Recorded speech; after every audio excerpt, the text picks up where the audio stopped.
The anniversary is coming up, we're all aware, the 7th one at that, and only naturally we start looking for patterns and things that would make sense for the upcoming year. But right now, I'm feeling to look back at all the years. What year has the best anniversary characters? This is not just the headliner. If the anniversary has multiple parts, we're gonna go through part 1, part 2, and 3. In some cases, it has an after party, which I will be including. But this is not just about how good they were. The selection is very important. It's about how they look, the execution, the legendary finish, and of course the timing. The timing is very important based on what we got before, so in that case the kit will have some impact. Question for you guys, if they dropped 2 ultras but they put both on one banner, do you think that would be better or worse? Let me know in the comment section below. But let's get into this now. Right, so in dead last place we've got the 2nd anniversary. Poor Vegito Blue. There was so many things that went wrong in this anniversary. First off, Vegito Blue absolutely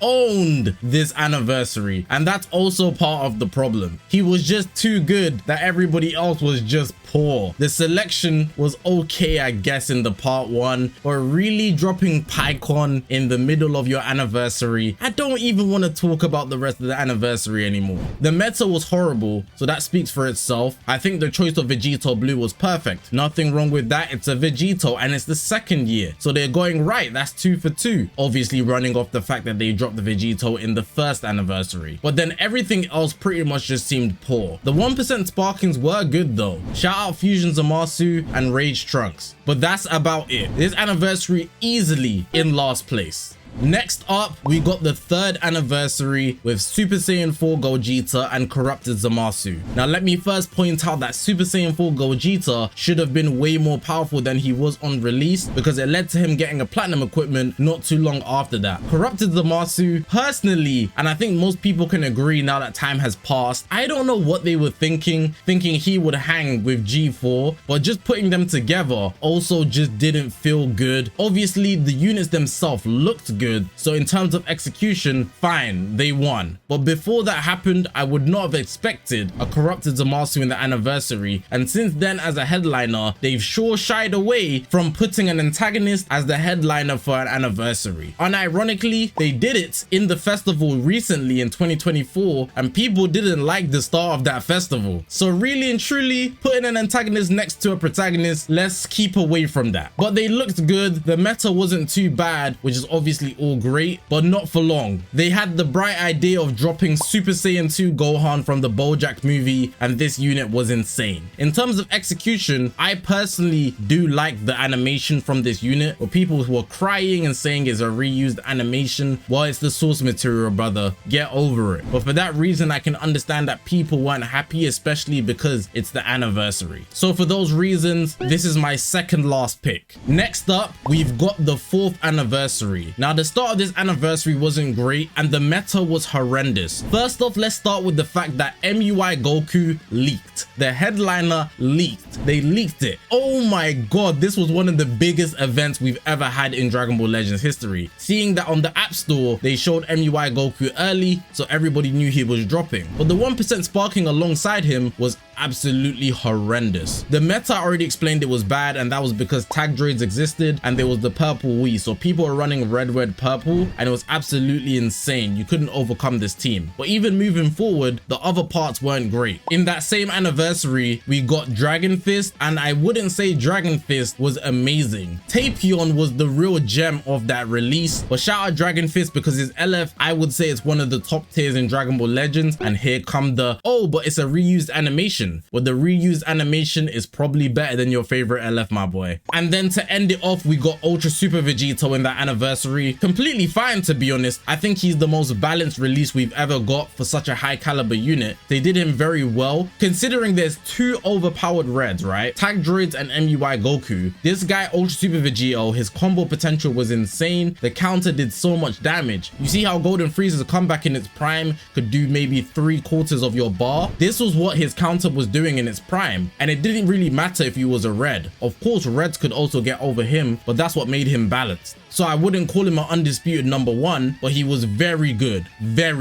offensively especially. But yeah, those are the reasons for this anniversary going up next. It's gonna go real uphill from here though. Next, I've got the 5th anniversary, and I think the 5th anniversary could actually be worse than the 4th anniversary, depending on how you look at it. But I want to give the 5th anniversary props for 2 reasons. One, they literally made Universe Rep a tag that didn't exist prior to that year, literally the most relevant tag, and I think that's a success. It was within their intention and they executed it perfectly, so I think they deserve props for that. And secondly, you know, they dropped my GOAT, but let me not speak on that at the moment. Let's start about Gold Freezer's release. They were surrounded by good 1% sparkings, but I'm not going to talk on that too heavily. Shout out Kiawe, I don't know how you pronounce her name, but yeah, she was a real pest, and Yellow Jiren specifically. But Gold Freezer, if you guys don't know, their release was an absolute blunder. This unit here was not good on release. They were absolutely the worst anniversary headliner we've ever got, not in terms of looks but in terms of kits. But obviously they got their dev-handed buff. They were spoon-fed a kit change. I'm not talking about a Zenkai, I'm not talking about a platinum equipment. The devs literally went inside the game and changed how Gold Freezer's kit works to make them #1 in the game, and they were oppressive, which all of us remember. So I think for correcting their error, it's also good, but it shows they were serious about Universe Rep. This could be a downside for you or an upside, but I think in general, management of the units is good. In the part 2, we got Orange Piccolo and Gamma 1 and 2. Again, the animations here are looking phenomenal. I think the pics were great because of the superhero movie obviously releasing recently, but their kits, maybe not so much the Gammas, but Orange Piccolo was an absolute blunder. If you build Orange Piccolo defensively, you can get some usage out of him, but for the most part, Orange Piccolo was bad, which is why he got a platinum equipment not too long after that. The Gammas were good, but I think they just weren't the favorite between the two, even though their legendary finish is much better. Also, the messages didn't suit them, I would say. And then for part 3, we get Ultra Vegito Blue, easily one of the most hype, if not the most hype unit we've ever got in Dragon Ball Legends. And that's not just coming from me, but you guys saw the reveal. Nobody's got a drone show like that. They literally put drones together to show Vegito. If Vegito isn't the face of Legends, I don't know who is. But that's it for the 5th anniversary. I think their position in this list is pretty solid. The 1st anniversary is absolutely perfect. The only thing it lacks is the fact that it was so early into Dragon Ball Legends'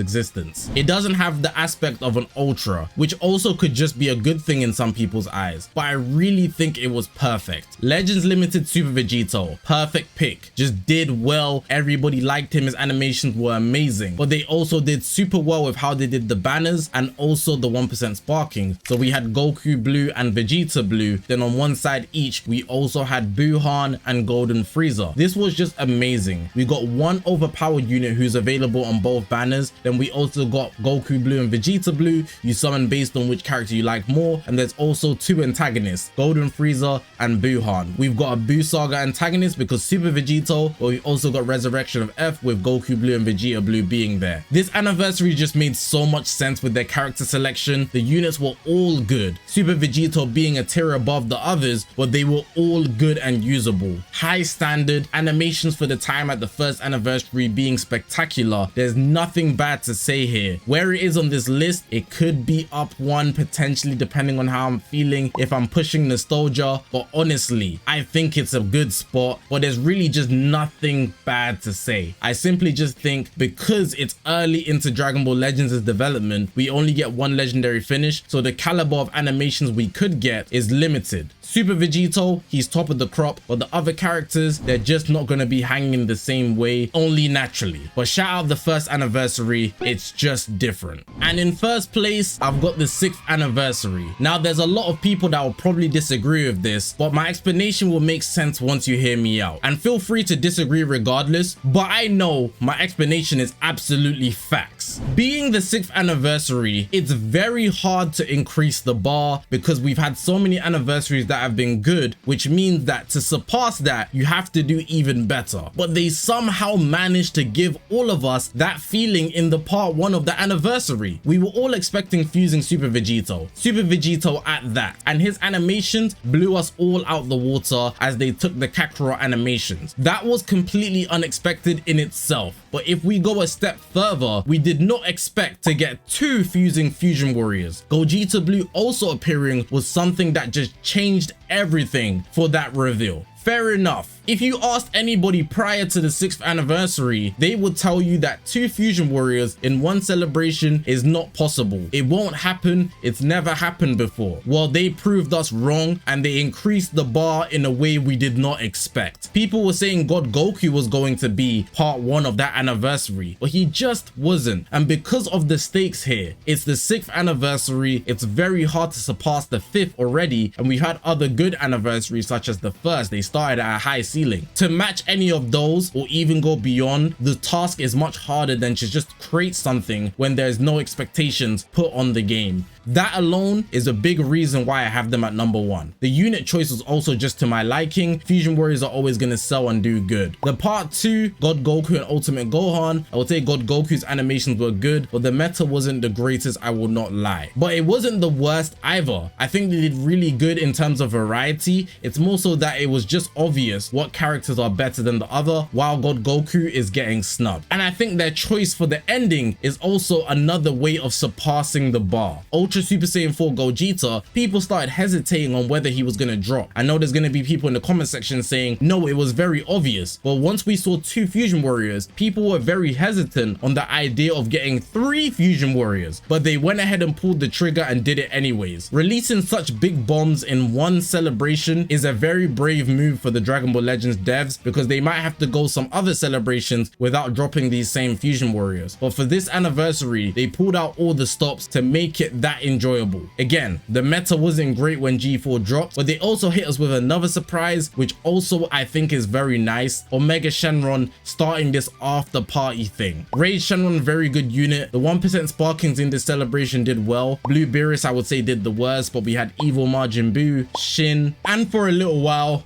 Broly wasn't doing too bad. In fact, I'll take it back. Broly was probably the worst. But in general, there was good spirits during this anniversary, which is why I have it at number 1. Something else I didn't mention, but you have to remember the meta prior to the anniversary. I'm talking the 6th. Having Ultra Super Saiyan 2 Gohan, Golden Frieza, and Super 17 as your main fighting forces, I think they did an excellent job correcting that. Even though we went into the Majin Buu saga era, that was really after the anniversary, even though it started with Ultimate Gohan. So I think they did an amazing job if you include that as well. That's a huge correction to make, man. You guys are very scared of Ultra Gohan, so naturally, to execute the 6th anniversary how they did, I think it's easily the best anniversary. That's my order for the anniversary characters. Which anniversary had the best anniversary selection? For all the reasons I listed at the beginning of the video, let me know what you guys have. Let me know in the comment section your top 3, but hopefully you guys did enjoy this video. If you haven't already, make sure to press the subscribe button. We're on this grind to 200,000 subscribers. I appreciate you guys for watching, man. My name's Zakashi, guys, and I'll see you guys in the next one, man.